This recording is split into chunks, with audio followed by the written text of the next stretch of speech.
It is the Anfield Wrap. It's Neil Atkinson. This Anfield Wrap is brought to you by the concept of mathematics. We'll get into that as the show wears on. I've got Paul Johnson, I've got Ian Ryan, and I've got Ian Salmon, all settled in for quite the one to talk about, even though it's only a 1-0. It's Liverpool 1, Brentford 0. This and Fulham. Ian Ryan first. They were two games because of what Liverpool had done with reference to the Big Nine, because the last-minute winner against Tottenham, it would have felt like such a shame not to take the 6 points from Fulham and Brentford. With the greatest of respect to them, both had really good seasons, both shown themselves to be smart outfits in different ways, I'd argue. But they were two games Liverpool just had to win, and they have. Yeah, absolutely. They weren't sexy, either of them, in terms of performances, but it was all about just get over the line. And I think if you ask the manager, he'll have enjoyed the 2-1-0s far more than he will have enjoyed the Forest 3-2 or the 4-3 against Spurs. As fans, we love those games in terms of it's up and down, it's a bit of a roller coaster, you get the emotion, you get the big let-off at the end. But just getting over the line with 1-0s when not loads happens. I mean, I was a little bit disappointed in Brentford in a sense of I thought he might have been a more difficult opponent. I know they bring a threat with the set piece stuff, and the manager talks about they that. They seemed too into the set pieces for me in the end. Like, it felt to me, the really weird thing was, we obviously the referee was doing all of our heads in, and you're thinking every single time they're going to get a set piece, they're going to get something from it. But because we were so on it, on the set pieces, Ian, a really funny thing happens was that sort of begins to suit us more than it suits them. And that I think they'd have been better off trying to play more progressive football at times. Well, I think they're good enough to do that as well with the players they've gone. I think it almost felt like they were just playing for set pieces. And obviously maybe it's got into their head a little bit where they've seen what's happened with Forest and they've seen how we struggled. But Liverpool have worked on stuff since then. They'll have figured some of this out, and that's part of the game, isn't it? You live through these experiences, then you go away, you work on stuff, you get better at it, and you go from there. And I think we struggled that day against Forest with some of the long throws and the set pieces, but we didn't against Brentford, and the manager references that, and I think he said it felt like red alert every time they got a set piece, but he called it and he framed it as the best defensive kind of showing against a set piece team that he's ever seen. It was that good for them. So, massive tick in the box, and this Liverpool machine keeps kind of ticking along, which is what we want. It's not pretty. It wasn't pretty for two games on the bounce, Ian. There wasn't even, I don't think in either game, the Fulham game or the Brentford game, I don't think there's even a 15-minute spell where you're able to say Liverpool play really well for that 15 minutes, which I think you've been able to say at times this season in games Liverpool haven't won. I'd reference Arsenal away as an example where you felt Liverpool played really well for 20 in that one. But you've still got to win the game. And, Liverpool do create a few good chances and create good chances to create chances, if you see what I mean. It would have been nice to get the second, but ultimately it was job done. And the manager, as Ian says, I think he'll feel like professional performance and be satisfied by that. Yeah, these are the games you need. In a run-in, these are the games you have to make sure that you have actually got on the board and you've won. And I love the way that the concept of the Big Nine has become the final three in what seems like about 15 minutes. I don't know how it's happened. I've watched too much football this week by a long stretch, and I don't think... It's nice when you're watching everyone, isn't it? It's great, isn't it? When you've got interest in everything. I think just watching Liverpool is too much football this week. I was all up this, yes. 3 games in 6 days, 3 games in 6 days. Fantastic. 3 games in 6 days is a lot of work, especially when Fulham and Brentford are two of those games. I don't think we're giving them enough credit Saturday afternoon when it was it Saturday we played? I was saying on the way in, I don't know what days are anymore. The coronation's wrecked my head altogether. I don't know where. Yes, it was definitely Saturday because of the coronation. On Saturday afternoon, Saturday tea time, we weren't giving them enough credit for the fact they've played 3 games in 6 days, and therefore these lads are absolutely buggered. And Brentford didn't have a midweek game. They'd had a week to prepare for it, and Jurgen has described it as the best set-piece session he could have possibly had for the team. He's viewed it as a training session. Brentford actually quite surprised me because I've not watched a huge amount of them this season, but I was under the impression they were a good footballing team. And what I got the weekend was Wimbledon 1987, and it was bizarre. I was expecting much better from this team. I think they can do much better. I think they adapted to what they thought they needed to do, as like you said, with the Forest tactics, and it didn't work for them. And that means that we finally discovered how to do it. There's all season, Paul, I felt like I bored myself at times talking about how Liverpool have offered the opposition encouragement. We're encouraging them again. We're giving them this. We're giving them this. We're giving them this. We're opening the door a bit and they're kicking it in the rest of the way. That I've mentioned already, the Arsenal game where Liverpool conceded 3 terrible goals in different ways over the course of the 90 minutes. Encouragement. This was the opposite of encouragement.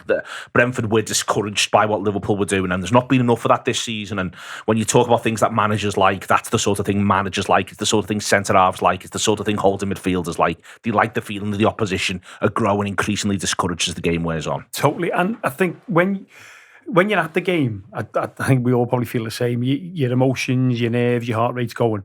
You sometimes think, are we under the cosh here? And it's only again when you actually come out and you think, well, hang on a minute, what chances did they actually have? What big opportunities did they actually, you think they should have scored? Even going back to the Fulham game, they talked about that one in the last minute with Deco Doverreed and he put it over the bar. It wasn't a brilliant opportunity. Okay, maybe should have hit the target. But, okay, with Brentford, what big chances did they have? Okay, they had the offside goal. And I think that's why, from you just referenced the centre-halves and the goalie and your defensive midfielders and Jürgen. When you walk on the pitch, you're going out thinking, we keep a clean sheet here, we've got a chance. And I think the last 2 games, we can walk away from it saying, okay, we haven't given the opportunity for the opposition to give, these chances that we have been given to other teams. I think that's a massive plus. And at this stage of the season, like we've all said, it's all about those 3 points now on the board. And great if we, I walked out with my dad's on Saturday, walking up to the game, and he said, be good performance here today, and good 3 or 4-0. I turned around to him, Dad, I'd take 1-0 right now. And I think at this point we all would. And it was a 1-0, but it wasn't a 1-0 where they were banging on the door. And I think that's a massive positive that we can take from it. The XG was dead interesting on it, Paul. There's 0.2 expected goals for Brentford. 0.2 is so low now that we're in the realm of expected goals. You very rarely get that. That's that's the territory of barely getting it's not getting a single decent shot away, really. So low. And for me, the really interesting thing is that's while simultaneously, as I said before, A, being annoyed about the referee, B, maybe at times thinking, lads, stop giving this fella the excuse, will you? That's the one thing, you're like, stop giving him the excuse. But the flip side is, as you say, there wasn't then the moments, there wasn't then the keepers had to make a wonderful save. There wasn't then any of that, was there? No, exactly. I mean, he made one, I think it was from Vinicius, was it, against Fulham? But against Brentford, there was nothing really. And you mentioned about Brentford when they were at Anfield. I had this impression, and probably because I've not not viewed them enough, but I thought they were this quite nice flowing football team, and I didn't get that. I think they went to Chelsea the other week, didn't they? And they literally, I think, 2 set pieces, won it for them, and they were the only 2 shots on target. So I think what we've done there, we've.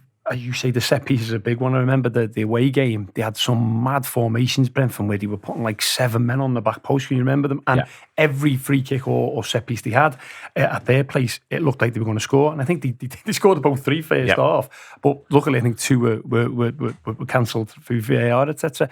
So when we get, we go to Anfield and you think, oh, here we go, first corner, first set piece. They had a long throw expert, didn't they?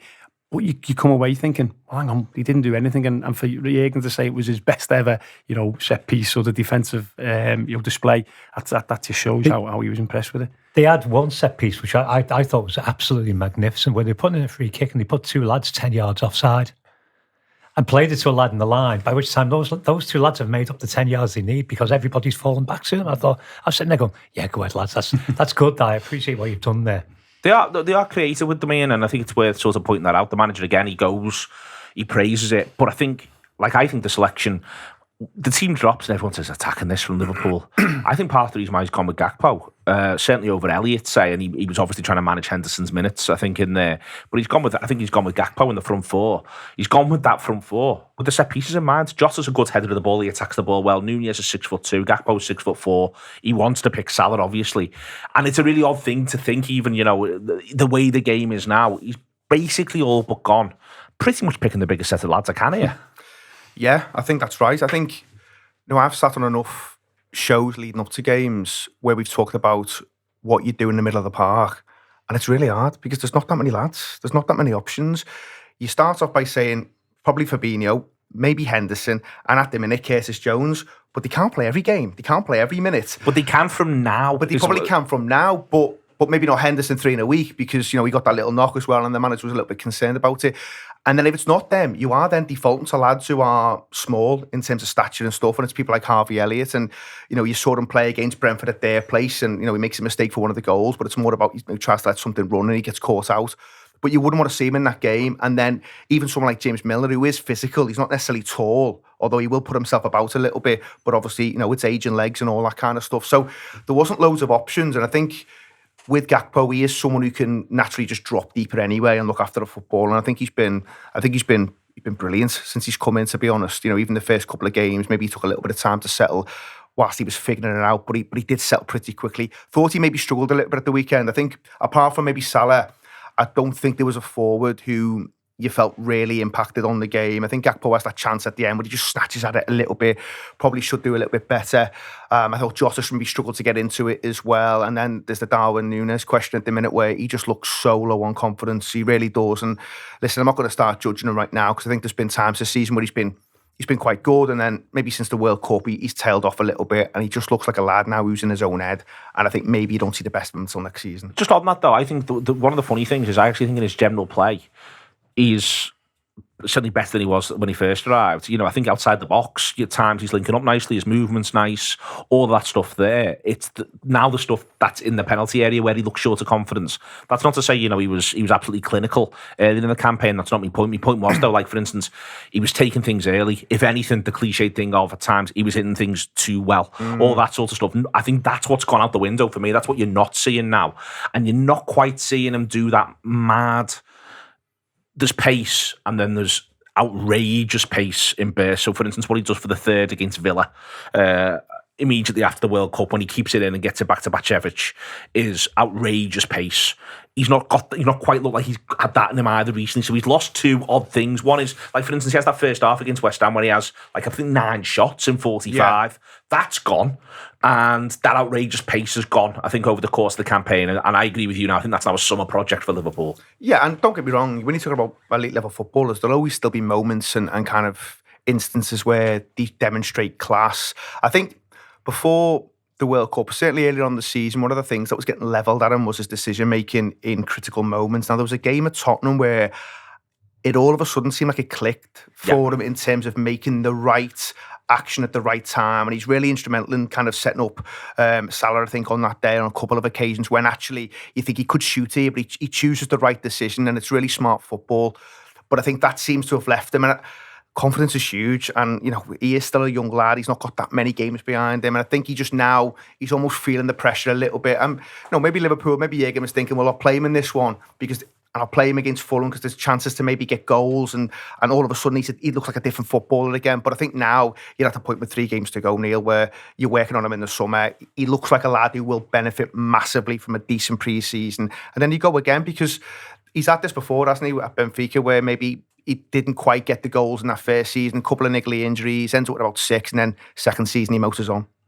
Yeah, I think as well, you said that the big chance that he misses on Saturday, it looked like a lad who was low on confidence, didn't it? You get that in the box and you think, just get any contact on it and it's in the back of the net, and I think he doesn't know what he's doing. And you said, Neil, that there was times when he first started, he came in and he was doing a lot of things on instinct. Some of those were coming off, they really were, and then others were like, whoa, just take a little time. Like you said, the Tottenham game away, there was a chance it felt him in the box and you think, smash it, and he just rolls it to Mo knocks it in. So I think he has got that in him. I think a lot's been written and said over the last few weeks about it. I think it is definitely one of them. No one should be writing him off. Not, he's a young lad. You can see he's got bags of talent. And who can we, question? Jürgen Klopp's he's gonna work on him in the summer. And I think he's going to come back, hopefully even more of a threat than he has been this season. Tailing that with Gakpo in there and Mo. So I think we've just got to give him a chance. I think also, if you're going to go with what Ian Wright says, if Ian Wright, who knows more about forward play than I'll ever know in my life, says that there's nothing to worry about with this lad and he'll come good, he's going to come good. And I think also you've got to take into account how disrupted his season's been, because we imagine if both players are centre forward, he's here a week, well, probably more like a month, and Diaz gets injured, so all of a sudden he's a left winger for the rest of the season. And there's no Diaz, there's no Jota, who's playing left wing, it's Darwin Nunez, and that's where you're going to play. So he's playing in a position that we know he can play, but isn't necessarily what he's bought for. So this is why I don't think you're seeing anywhere near the best football, or you're not seeing the shape that we want to play until we had Nunez and Jota back, because we just didn't have the ability to play that shape. I think he's been greatly hampered by that. The three that matter in the game and are just so worth watching at the minute, Ian: Salah, Jones and Arnold. The three of them for me have been so important in this run, have unlocked, I think, bits of each other. I want to talk about Salah first, because I think he's actually low-key incredible in this game. I think his vision's unreal. I think you're watching him become a slightly different footballer before your very eyes, and we've very much seen that with Trent, and we've got to see bits of it now with Curtis. Salah's the one that's maybe gone a little under the radar, but for me, I thought he was just an absolute pleasure to watch against Brentford. I thought he was great against Fulham. I think you can stretch it all the way back to the game against Arsenal. You know, I think he has been in this run that Liverpool have got themselves on pretty close to absolute top-notch football, and watching his brain develop, watching him deal with new challenges in new ways is as exciting as anything anyone else is doing. I'm a bit weird on this one. I thought he had quite a quiet game while I was watching him. Only while I was watching him. In retrospect, obviously, it's ridiculous to describe somebody who's having had quite a quiet game when they've just gone level with Steven Gerrard. They've just scored 100 goals at home. They've just broken 3 records in the same game. He's sitting there going, I don't know, he's not really been as involved today. He was fully involved in everything because he's just making football happen around him. So it's not necessarily the explosiveness or the taking on men. He's not necessarily trying to beat a man as often anymore, but the movements he's making to get other people into the game so that the ball beats the man is absolutely massive. And he is. People have been talking over the weekend, is he one of the 3 best players we've ever had? Yeah, of course he is. Been saying it for 2 years. Of course he's one. My question for a long time has been, where does he stand next to Kenny? That's the only competition that Mo Salah has in the history of Liverpool for me, is Dalglish.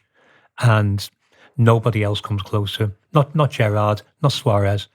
It's Kenny and Mo. Pretty much from the point at which he comes in, Ian, or more say the second season, because the first season is so much about the goals and so much about the explosive pace. You've seen him play some fantastic balls that have led to Liverpool goals. You've seen him be, assists, that sort of stuff. Even last season when we go to the Etihad and he whips that ball into Mane's direction of travel for Mane to make it 2-2, for instance, and you're like, wow, that is sumptuous stuff. There's something else now where I feel like his way to pass in general build-up play is absolutely spot on over and over and over again. Consistently just playing the right ball, taking the right option, putting the right, as I say, emphasis on it one way or the other. The pass with information on. I mean that a little bit different to an assist, where there's a great assist, a great ball, a game-breaking pass. We know he's got them in his locker. I think his continual now involvement and bringing other people into the game, like Ian says there, that to me was what I was impressed with against Brentford. Yeah, I think that's right. I think what happens with footballers, they get labelled very early on with something, and Mo Salah was labelled as a goal scorer because of all those goals and stuff, but there's so much more to his game than that.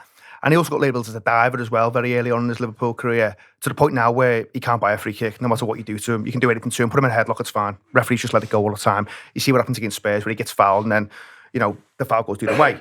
So he's evolved a lot, I think, as a footballer in those 6 years. The numbers, quite frankly, are just ridiculous. The numbers are ridiculous. To go and achieve what he's done and hit Gerrard numbers in 6 years is off the scale. You can't believe it, really. I mean, we've all got expectations that this footballer he comes in, and I still remember some of the Anfield Wrap shows around that time as well, in terms of what's he going to bring? Is he going to be starting games every single week?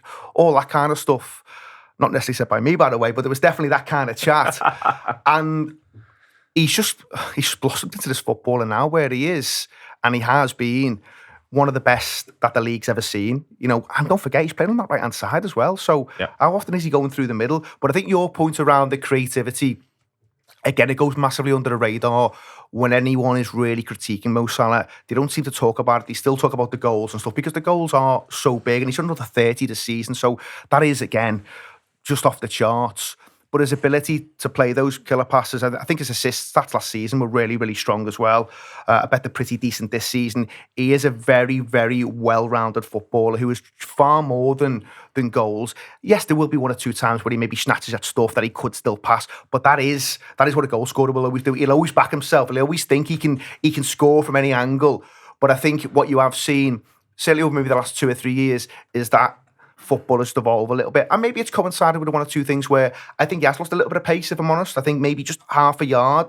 Maybe you don't always notice it, but there were certain times going back where I always remember, I think, was maybe one goal against Arsenal where they just can't get near him, and he looks absolutely. The one when he spins the lad on the touchline and no one's getting back. He's lightning. You can't believe the pace of him. I don't think he's quite that anymore, but he's probably a better footballer all round in terms of appreciating his teammates, bringing others into play. Actually, he's incredibly tactically switched on as well, which I don't think he gets the credit for it. Just on that was what I was moving on to, Paul. The tactically switched on point combined with the idea of, and it's not something that you often say about a player in that position. To me, I felt his performance at the weekend, and I'm loath to praise Gutman, just generally. But he tweeted out, he said that it was a performance of leadership. And I really thought that the weekend whilst I was watching it live. This is a leader's performance, where he just constantly wants the ball. When he gets it, he's going to do the right thing. You know, Ian says about tactically switched on, counter presses really, really well, knows when that's there. I think he's been good at that for a while, but that's a bit more pronounced at the minute as well because the shape's changed. For me, it was a performance of real leadership, I thought, in a way that you often can't say about attackers. No, and I think for me, over the last few weeks, again, he's got that element of threat back that we all love. You know, when he gets it on the touchline, and he could have 2 or 3 rounds, but he thinks, I'm going to go past you. And as you say, he maybe not got that, the pace he used to, but he's still really good in those tight areas. And there's a couple of times he's got it and he's gone, I'm going to run at you, and there's 2 or 3 in the box, but my feet are so quick that I'll knock it away from you. If you hit me, well, you probably won't get the penalty anyway, like you said. But so you've got that definitely come back over the last 5 or 6 games for me. Add into that the fact that he looks he's always been an intelligent footballer, but as you've just said, his level of intelligence in game management, and also in certain parts when he does think that's the right thing to do there, where, maybe a couple of years ago we might have tried to beat someone and lost the ball, and then you'd end up, sort of on the back foot. So he brought all that to him. I saw a stat this morning as well, though, that, when we forget about it, in the Premiership, 215 out of 225 games. When you're playing that many games at this level, it's something that you can easily forget, but that just shows the physical level that he's at, and to pay that consistent for that many years, he is. I agree with you, and we should be discussing more in the same breath as Kenny and those other legends of the club. I want to talk about the referee stuff in the context of the fact that we won the game. It's another game where you're coming away from it feeling like you need to talk about the referees.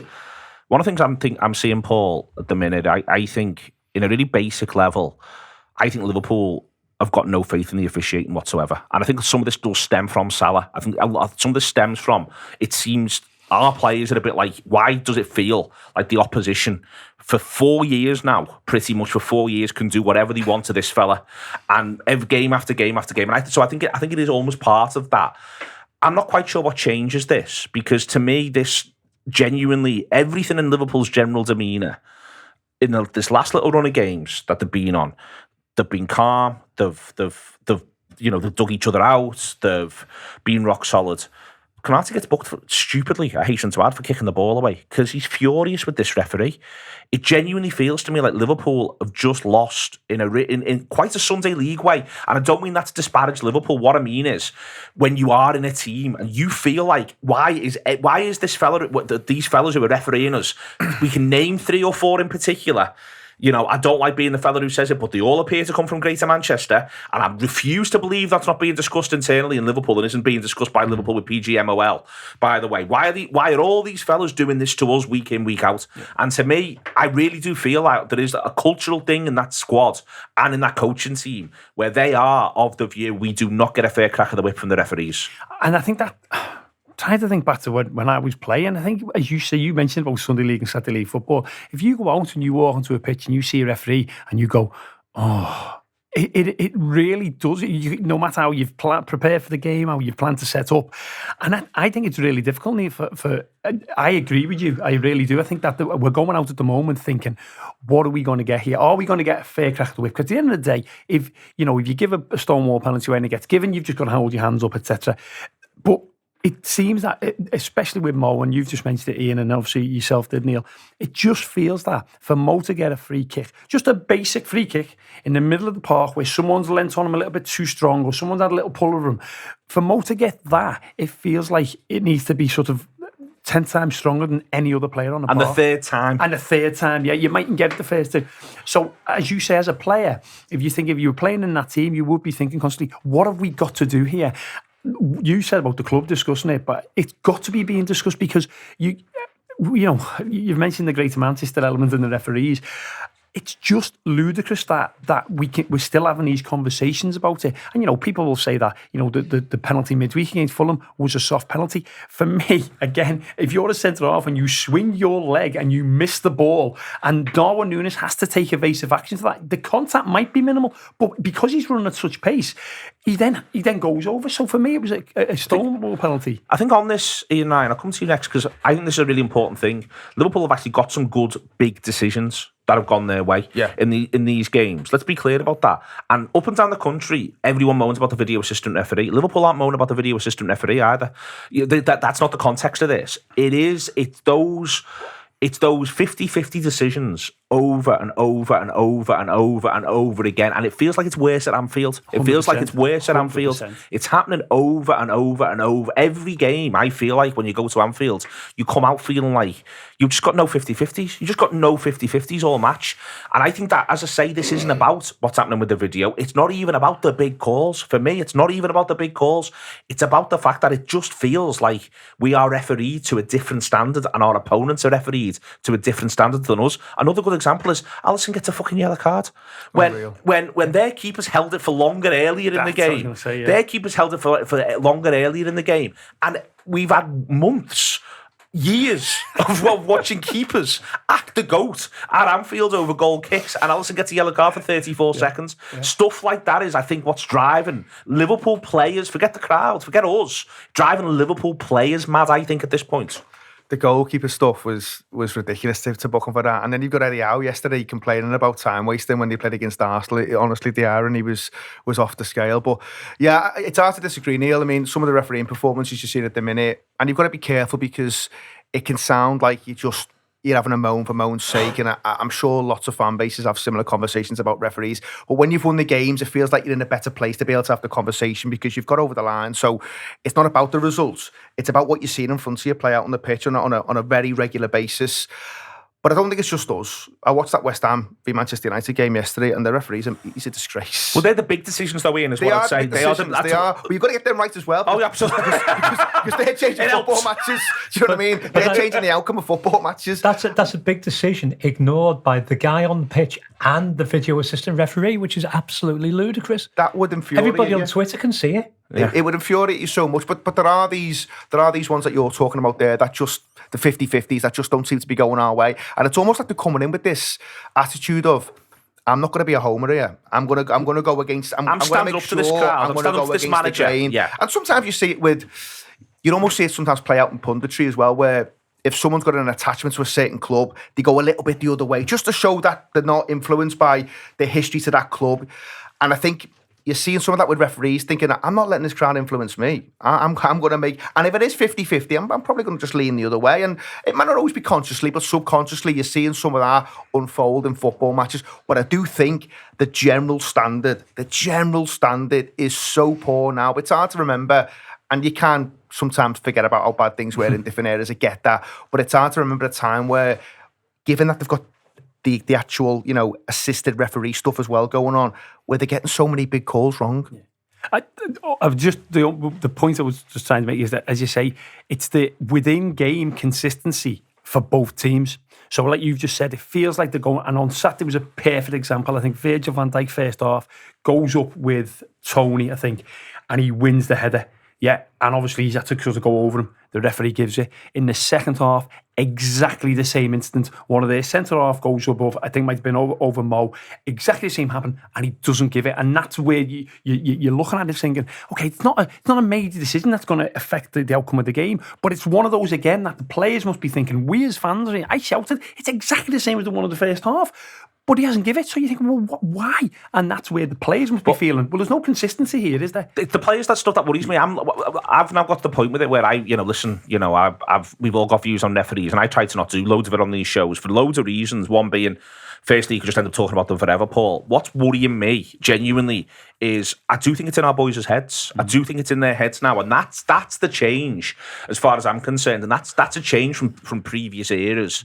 Like, I ultimately think Liverpool are looking at at least 50% of who's refereeing them, because the mad stats how often they're being ref by Tierney this year, which is just absolutely, like, when you see it, you're like, yeah, I knew I'd seen a lot of them, but I didn't know it was that much. It's 25% of our games, isn't it? And 30% of his games. Yeah, so there's maybe it just cuts down his petrol, but I think there's a thing where 50% of the time, I think when Liverpool are looking at who the referee is, Liverpool are going, not him. Yeah. And you just can't have that. No, it's can't. not, and maybe we've got to do a bit of work on that. Maybe there needs to be a meeting in the summer where, Liverpool get to go through some of these literally with a video and go through it, and maybe have the captain in and have Van Dijk in and just go through a few of these, so everyone can go away afterwards and feel like, we are getting a fair shake, or we've made our point, or something like that, because I am genuinely of the view, I think it's in our lads' heads, and I don't want, listen, this season's this season, we want to win the big nine and to go from there, but when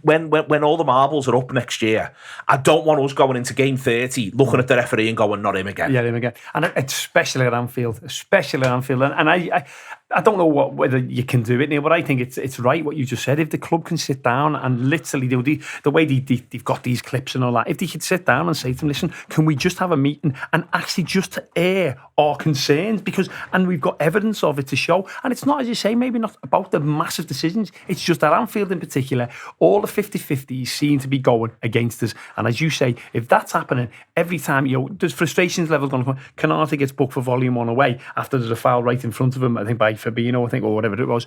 And you think... Which, by the way, might have been a yellow card. Yes. Whatever that one was, I thought in real time that could be a yellow card. And this is what I sort of mean, where there's the frustrations of what concern me in loads of ways. Yeah, because at first I thought he booked the wrong player for the tackle, and then obviously it was, you can see him indicating. So it's that, I think if the club could do it, it's something that you don't want to spend loads of time on, and because you shouldn't be talking about the official, but the fact that we are shows that's the fact. Can you imagine if there was a group of referees from Merseyside, what Ferguson would have done? There's just no fucking way he's accepting it. There's just no way it's happening. There's not a chance that he's getting a succession of referees from this area refereeing their football matches. He'd have burnt the fucking place to the ground. The whole fucking thing would have just come down. He's gone to Lancaster Gate or wherever the fuck it is these days. There's just no way.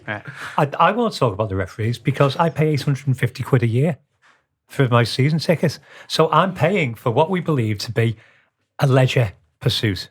So I want to enjoy it.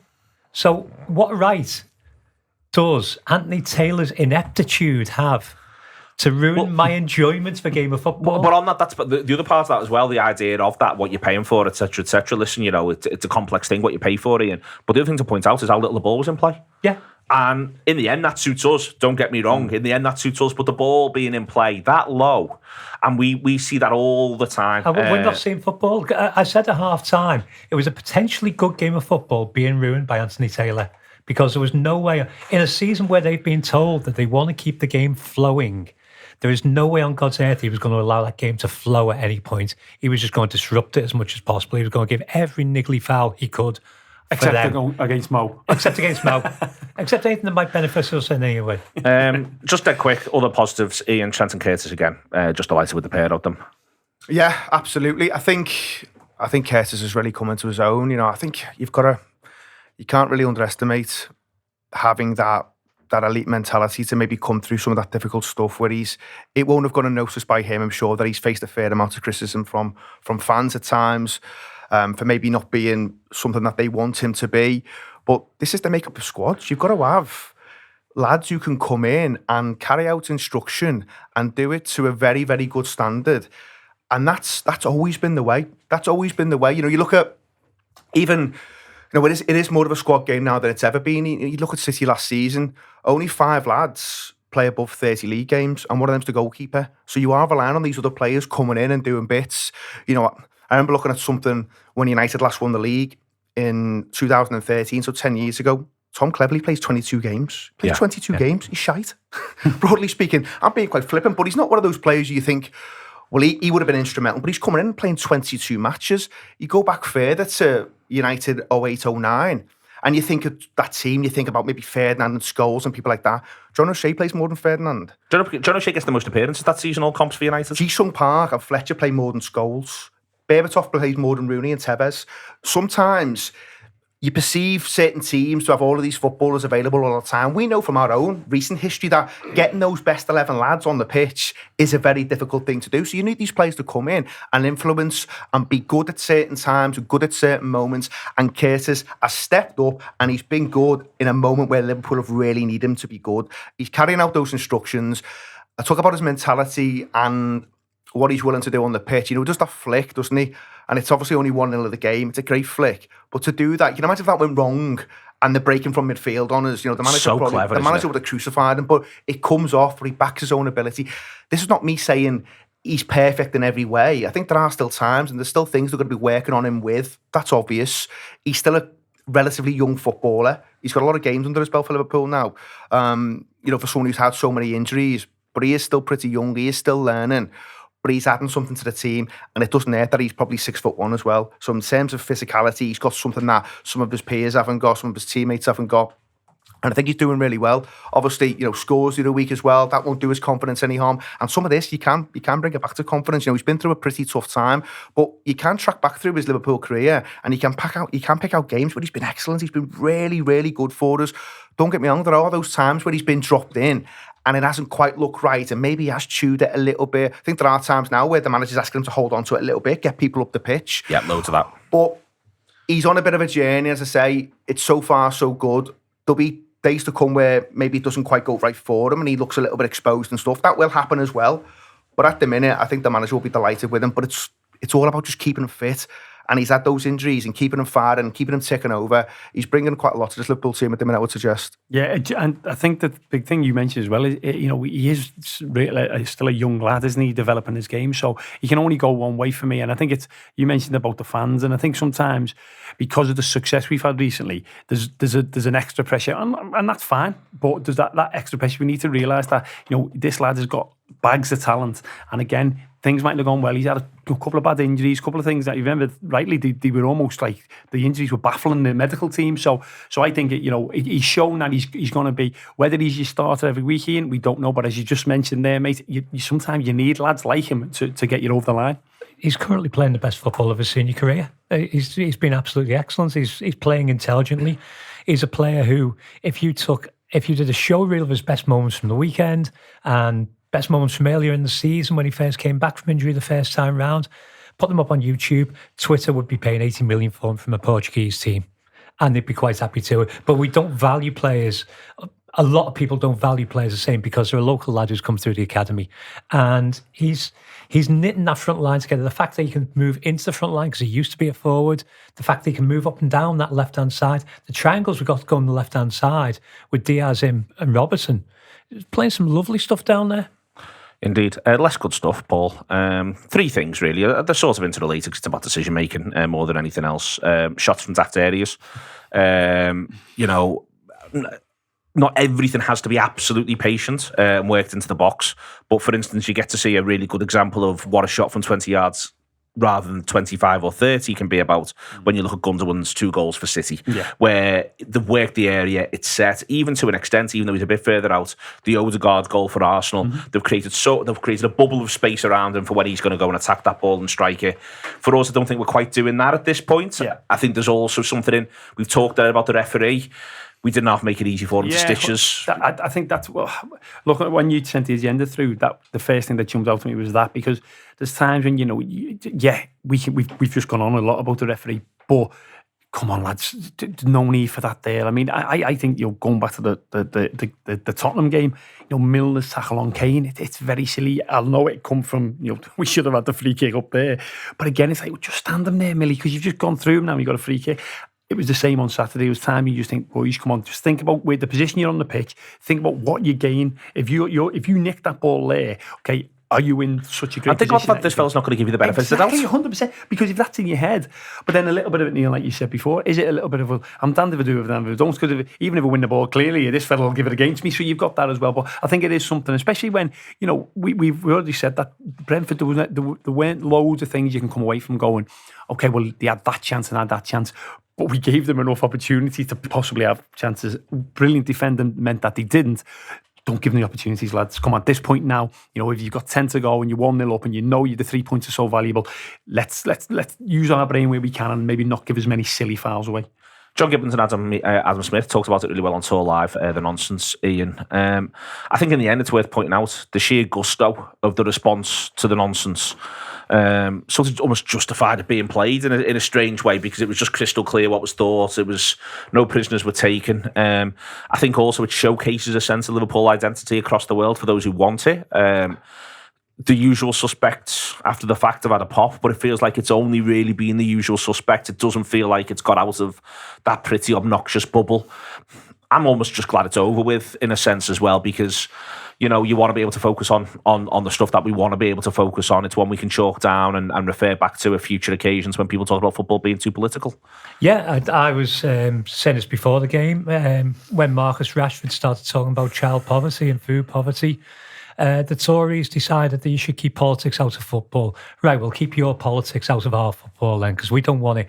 We didn't. If the national anthem hadn't been played, there would have been no problem at all. There's been no booing. There might have been a quick chorus of sticky coronation up your arse later on. But what they gave us something to inflame us with.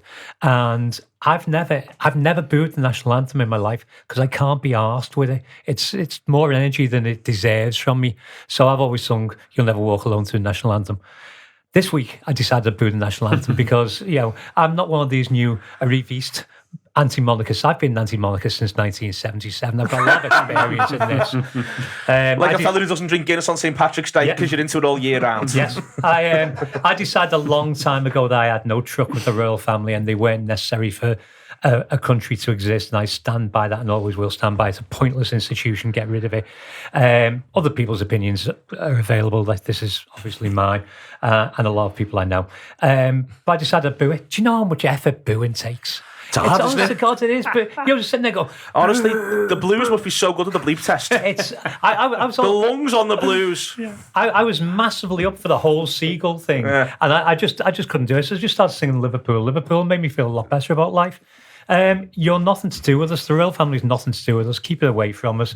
I love the fact that I woke up this morning to footage of Brynta Fell and Andrea Bocelli singing "You'll Never Walk Alone" in front of the King, and the crowd going absolutely wild. But I'm like, thank you, the universe. This is the new definition of irony. I'm just glad it's out the way.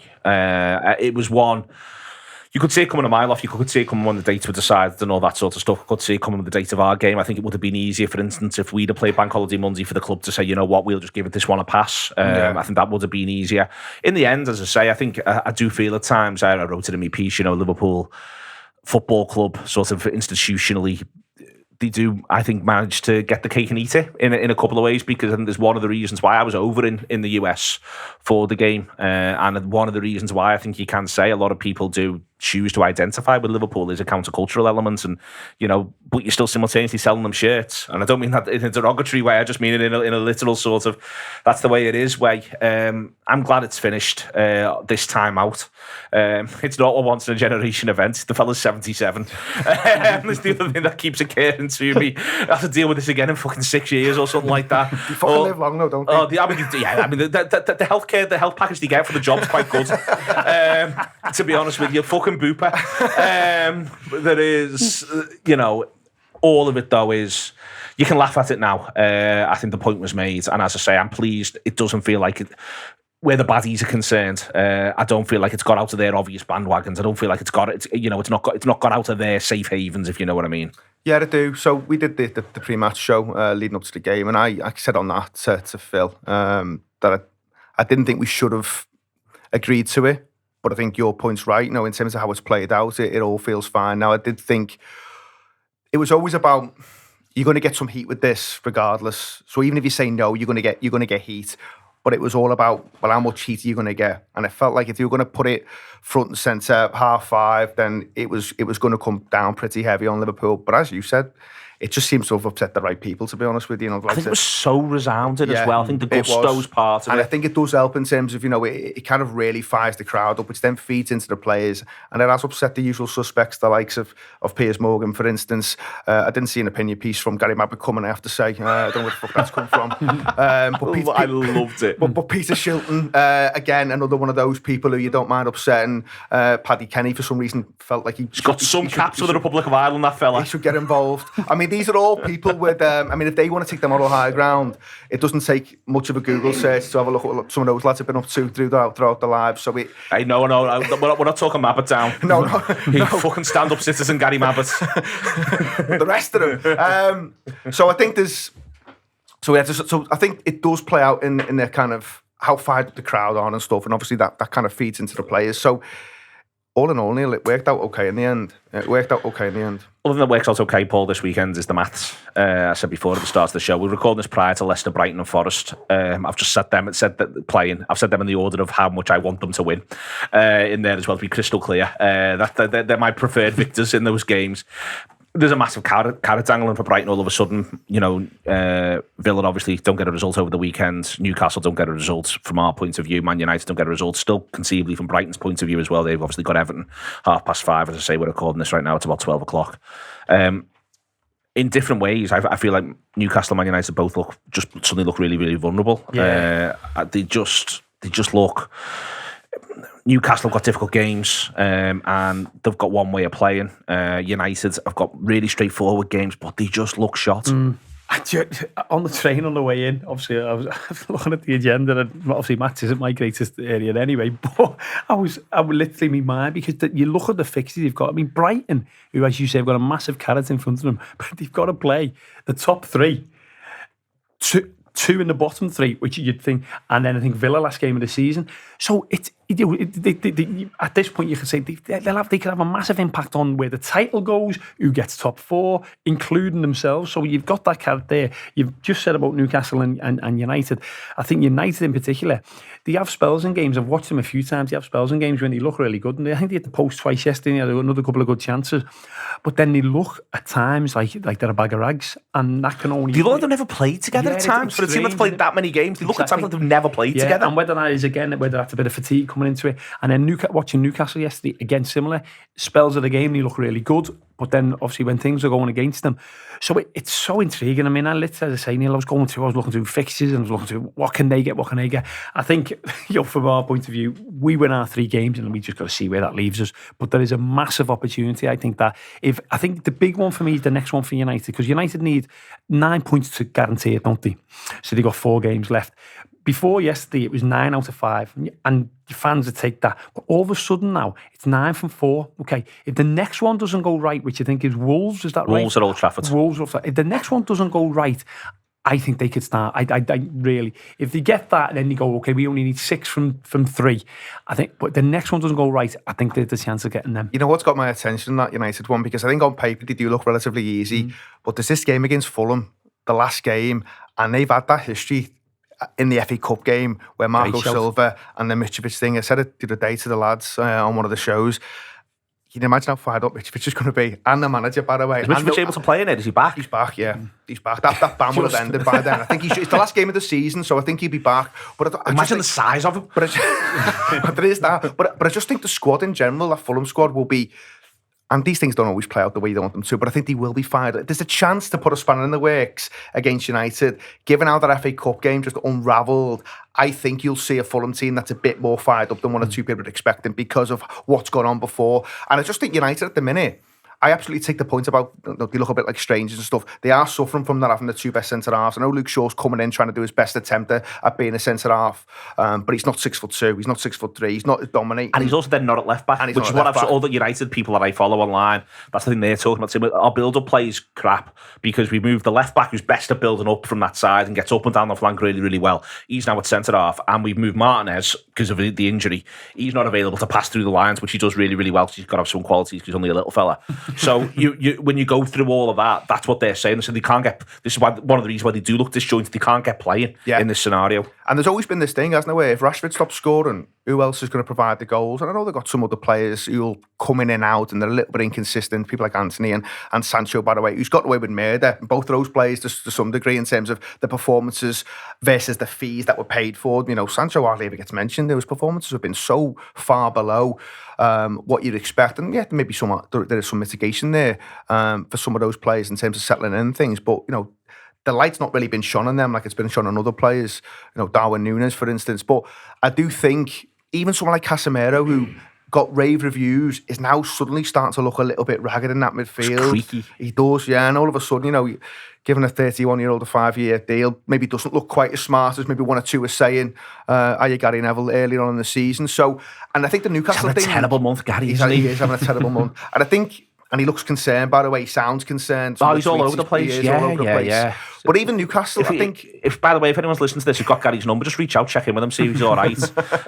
You've got to look after your Garys at times like this. He just needs, take him out, walk him, maybe run him a bit. You know what I mean? Like with a dog that just can't settle. I even think the Newcastle thing that Paul just mentioned there, I think they look like they ran out of ideas yesterday. It was very much, let's treat this like the Tottenham game, try and blow them away in the first 10. That didn't happen. Arsenal were far more robust than Spurs, as you'd expect them to be.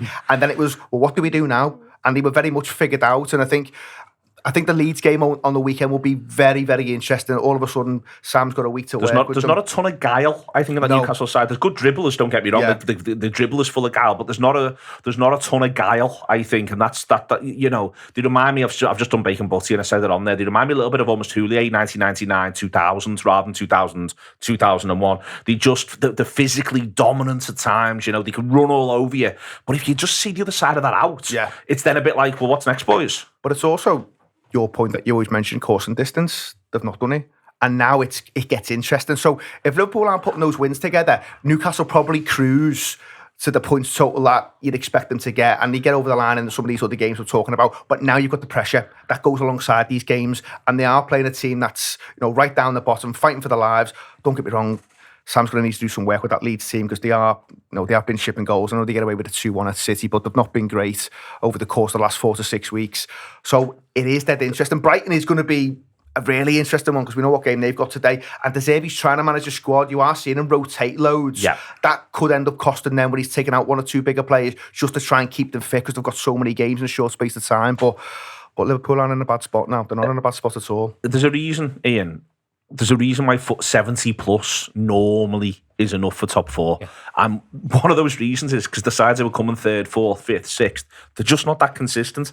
We've had one hell of a season, and for me, we'll do the recriminations later now. Now we're just all in, we're now sprinting to the line and go from there. But we've got to make them earn it. Seasons are funny things, and sides that come 1st and 2nd, they tend to, certainly, in the post-City era, post-Conte, Chelsea era, even if you want to go all the way back to Mourinho when he the first time under Abramovich, sides that come 1st or 2nd, you tend to look at them and feel as though they played really well for 28 out of 38.